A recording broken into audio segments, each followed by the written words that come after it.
This real-life lore video is made possible by Skillshare, home to over 15,000 classes that could teach you a new life skill. The first 500 people to sign up using the link in the description will get a 2-month free trial. So commonly when we think of the most valuable material in the world, our minds tend to center onto gold. And while gold is very expensive at a current value of $56 per gram, there are other materials that are significantly more expensive. Drugs like heroin, cocaine, and LSD, for example, are the most expensive drugs in the world by sheer weight. Far more valuable than gold is. The market value for diamonds per gram is even more prohibitively expensive. But even this is nothing compared to the most valuable material currently known to humanity, antimatter. So, what even is antimatter? To put it simply, antimatter is the opposite of regular matter. Down at the atomic level, antimatter is made up of particles and atoms just like regular matter is. The only difference is that they have an opposite electric charge. Protons in antimatter are negative and called antiprotons, while electrons are positive and called positrons. Whenever antimatter and matter touch one another, they instantly annihilate each other in a 100% efficient release of energy. This pure energy release is why antimatter could prove to be extremely useful. The most efficient nuclear weapons, for example, convert a mere 7 to 10% of their mass into energy, while antimatter to matter collisions release 100% of their mass into energy. If you somehow were carrying 1 gram of antimatter about the size of a raisin and dropped it on the ground, it would create an explosion greater than both the Hiroshima and Nagasaki nuclear explosions combined, easily enough to destroy an entire city. Smaller scale assassination weapons may be more economically feasible, however, like the theorized antimatter bullet, which would essentially be a regular bullet but with a tiny 1/1000th of a gram of positrons attached to the tip.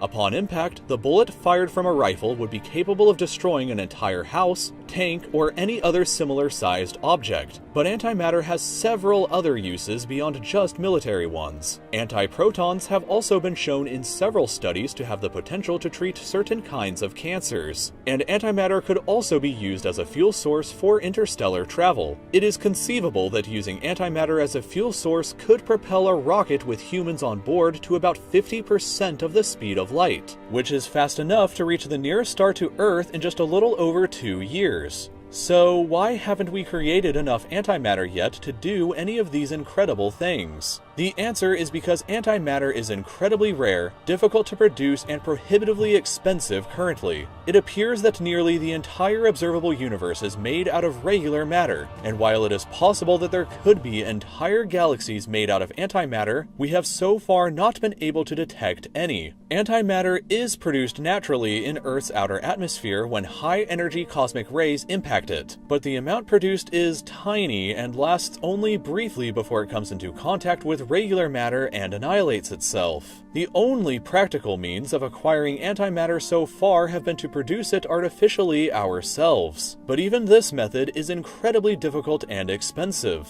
The Large Hadron Collider, operated by CERN in Switzerland, for example, one of the most expensive and complicated facilities ever built, is capable of producing 10 million antiprotons per minute when fully operational. That sounds like a lot, but it's actually a laughably tiny amount. To produce just a single gram of antimatter at that rate of production, it would take CERN roughly 100 billion years to complete. Production is only the first problem, though. Storing it is perhaps an even larger problem. Since antimatter annihilates matter instantly, you can't just store it in a regular container. You have to suspend the material without it coming into contact with anything. And so far, CERN has only succeeded in storing antimatter atoms for a record 17 minutes before they became annihilated. Since just 1 gram is enough to obliterate an entire city, safety precautions in storing the material and keeping it in safe hands would be of the utmost importance. And we're not even sure how exactly we would store such a large amount in the first place. Estimates on how much antimatter costs to produce varies greatly. In an article written by NASA Goddard in 2006, a figure of $25 billion per gram is cited, while in another NASA paper written back in 1999, a figure of $62.5 trillion per gram is cited, which is about 83% of the entire global GDP just to produce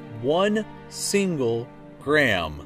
For reference, the Manhattan Project, which developed the first atomic bomb, cost $23 billion adjusted for inflation. And just like creating the atomic bomb did, creating antimatter in large quantities, if ever that's possible, would open up a new Pandora's box that we couldn't close once we open it. We would have to live with the consequences of life in a world with abundant antimatter, both positive ones and negative ones. In the meantime though, if you want to watch something positive and learn something new right now, then I suggest that you check out Skillshare.com, where you can watch thousands of different classes covering almost any subject that you can think of. I just recently finished writing my first book, and I'm already working on a fiction story, so I've been finding their classes on creative writing to be incredibly useful. You can teach yourself just about any skill online these days, and Skillshare is the perfect place to do it. Their classes are professional and easy to understand that follow a clear learning curve. You could even learn the skills to create your own business like I did with Real Life Lore through easy classes for animation and editing.